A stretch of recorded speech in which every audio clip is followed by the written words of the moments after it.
অষ্টম শ্রেণীর ইংলিশ ভার্সনের শিক্ষার্থী বন্ধুরা, আসসালামু আলাইকুম। আশা করি তোমরা সবাই ভালো আছো। আজ আমি তোমাদের জন্য ম্যাথ চ্যাপ্টার 2 পার্ট 2 এর অল টেবিল সলিউশনস নিয়ে এসেছি। তোমরা এখনো যারা চ্যানেলটি সাবস্ক্রাইব করো নাই, নতুন নতুন ভিডিও পাওয়ার জন্য তারা চ্যানেলটি এখনই সাবস্ক্রাইব করে নাও। আমরা আমাদের এই আজকের ভিডিওতে আমরা এ টেবিল থেকে শুরু করব। আমরা পড়ে নিই, আমাদের বলেছে কি এখানে basically use a digital device and also use the methods you have learned to find the square roots of the common fractions. এখানে তিনটা ফ্র্যাকশন দিয়েছে 32/50, 41/441 and 1089/121. Verify if these are perfect square fractions. Compare the answers you found using both ways and give your opinion on them. The manual methods and digital calculations provide consistent results. When dealing with fractions, manual methods are insightful. However, digital devices provide quick and accurate results. এই টেবিলটা আমাদের হয়ে গেল। এর পরের টেবিলে আমরা চলে যাই। এইখানে আমাদের বলেছে যে use a digital device and also use the methods you have learned to find the square roots of 0.25, 0.0001 and 10.24. Compare the answers you have found using both ways and give your opinion on them. Digital devices provide quick and accurate results for square roots. However, it's important to be cautious with manual methods as they can be more prone to errors.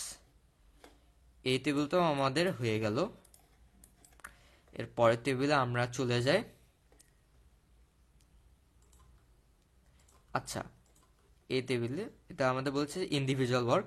Find the cube roots of the following fractions: 27/216, 7,04,969 by 35,937 and 13,824 by 1,66,375. তো আমরা এর আগে তোমাদের এখানে যে discussion, এখানে তোমরা জানো এখানে কিভাবে তোমরা বের করবা স্কোয়ার রুট, মানে কিউব রুট, সরি। এই যে এখানে তোমাদের একটা ডেসক্রিপশন দিয়েছে যে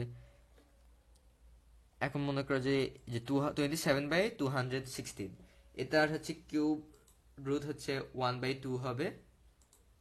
তারপর 7,04,969/35,937 এর কিউবিক রুট 79/33 আর 13,824/1,66,375 এর আমাদের স্কোয়ার রুট 24/55। এই টেবিলটা আমাদের হয়ে গেল। এর পরের টেবিলে আমরা এখন চলে যাই। আচ্ছা, এখানে আমাদের বলেছে যে what you observe in this example write it down below. মানে এই এক্সাম্পল মানে এই যেখানে আমাদের এক্সাম্পল দিয়েছে একটা, এখানে তারপর বলছে যে here √2 minus √3 is called the conjugate of √2 plus √3. The opposite is also true. এখন তোমাদের প্রশ্ন আসতে পারে যে কনজুগেট জিনিসটা আসলে কি। মানে তোমরা যদি একটু মনে করো, তোমরা যদি ক্লাস 6 যদি তোমরা ফিরে আসো, তোমরা অ্যাডিটিভ ইনভার্স নামে তোমরা একটা জিনিস পড়ে এসেছো। এই অ্যাডিটিভ ইনভার্স আমরা যেটা পড়েছি, যে মনে করো আমরা একটা নাম্বারের ইনভার্স আর কি, মনে করো আমি একটা নাম্বার নিলাম এক্স, এটার অ্যাডিটিভ ইনভার্স -x।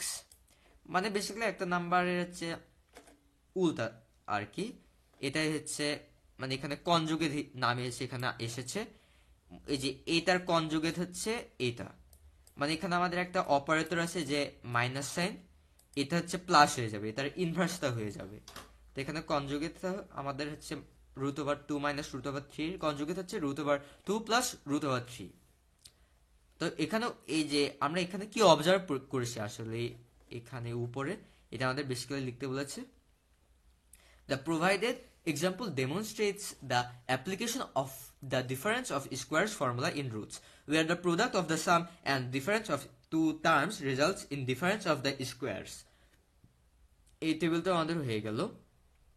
এর পরের টেবিলে আমরা চলে যাই। আচ্ছা, এই টেবিলে আমাদের এটা টেবিলের নাম টেবিল 2.2। এখানে আমাদের এখানে চারটা নাম্বার দিয়েছে এখান থেকে দুইটা আমাদের নিজেদেরই ফিল আপ করা লাগবে। আর টেবিল 2.2, এখানে হচ্ছে আমাদের এই প্রত্যেকটা আমাদের কোন টাইপের নাম্বার, এটা কি integer, fraction, finite decimal, infinite decimal নাকি ইরেশনাল নাম্বার। আচ্ছা, এখানে হচ্ছে আমরা এই যে এখানে ইন্টিজার থেকে আমরা শুরু করি। তা আমাদের নাম্বার 2 এটা আমাদের ইন্টিজার, তারপর 2.34 এটা ফাইনাইট ডেসিমাল। এখন প্রশ্ন আসতে পারে যে ফাইনাইট ডেসিমাল আর ইনফাইনাইট ডেসিমালের মধ্যে পার্থক্য কি। ফাইনাইট ডেসিমাল আমি মনে করি তুমি যদি একটা নাম্বার নাও, ফর এক্সাম্পল 10/8, এটার অ্যান্সার হচ্ছে 1.25 আসবে। এটা হচ্ছে ফাইনাইট ডেসিমাল, মানে ডেসিমালের পর আমার হচ্ছে দুই প্লেস আমার হচ্ছে ডেসিমাল আছে।